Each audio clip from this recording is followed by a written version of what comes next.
These are reforms that are embraced by the Obama administration. You know, what's wrong?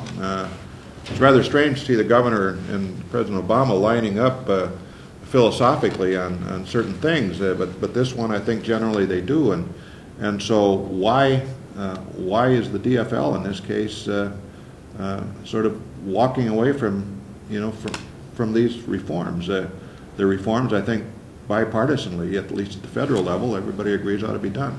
But yet in Minnesota, it seems like, if you will, the strong arm of the Education Minnesota is such that they can't even be addressed.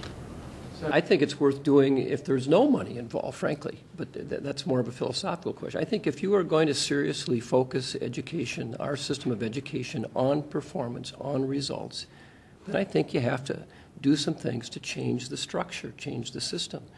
And that's what these reforms that the governor's talked about, that's what the Race to the Top application talks about. So to me, regardless of the amount of money that's on the table, the question is, do you want the education system to be focused on academic results, focused on student achievement, or do you want the system to be focused on benefits for employees?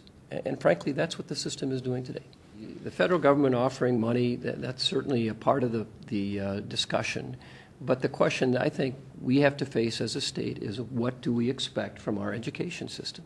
And that should not be a question of how much money the governor or the federal government is going to give us. It should be a question about what is the right thing to do for Minnesota education.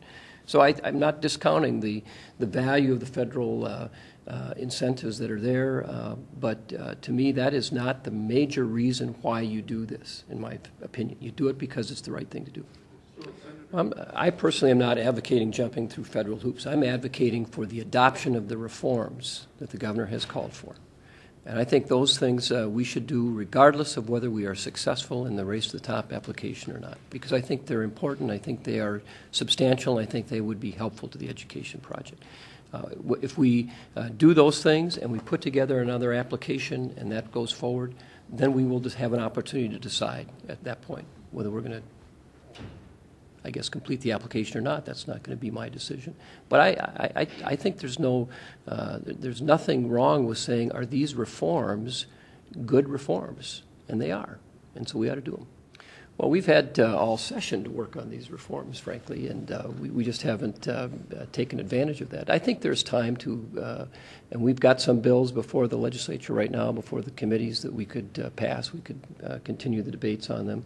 So I think there's plenty of time to address these reform issues if there is a willingness on the part of the majority to do it. I think that is the big stumbling block. I don't believe that there's a willingness to really engage in the substance of the reforms that the governor is talking about. And that to me is the sticking point. If there is a seriousness about that, there's plenty of time to pass these bills. Can I just say, too, and I think the press got it, but the governor handed out a couple of days ago a full sheet of reform measures that have all gone nowhere as a result of the legislative process over the course of his 8 years as governor.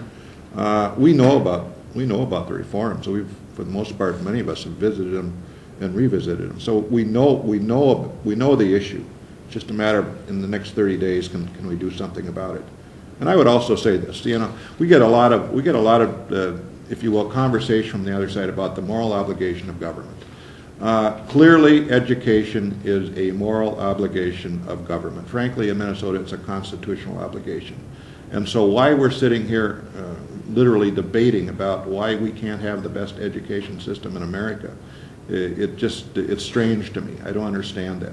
We ought to be coming together, doing the things Senator Hann has talked about, doing the things the governor has talked about. We ought to be advancing our cause in this area.